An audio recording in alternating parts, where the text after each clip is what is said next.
when the theatre plays out in real time. What makes this impossible to ignore is how clearly the pattern is repeating right now. We've just seen a manager leave amid reports of a fallout, with the suggestion that he wanted reinforcements in January, and the club said no. That alone tells you a lot, because almost immediately, the messaging changes.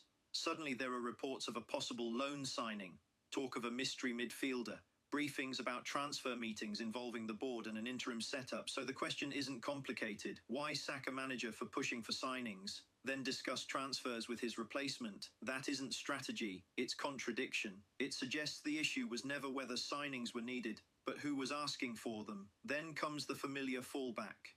We're told the club will only move if circumstances force it.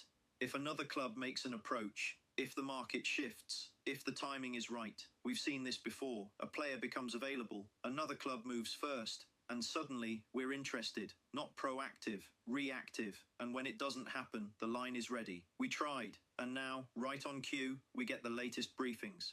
Links to Wilfred Ndidi, links to Ruben Loftus-Cheek, decent professionals, experienced players. But let's be honest, these aren't best-in-class signings. They're not players you build a future around. They're not moves that reset a squad or change a trajectory. They're familiar names, short-term fixes, low-risk, low-ceiling options, which tells you exactly what January is being used for. Not ambition, not progression, damage limitation. This isn't about identifying the right profiles. It's about finding players who fit the moment without challenging the structure. And that's the clearest proof yet. January isn't about fixing the problem. It's about managing the optics of it. That's why managers clash with the structure. That's why January feels hollow, and that's why seasons quietly drift away. This isn't confusion. It isn't bad luck. It's design.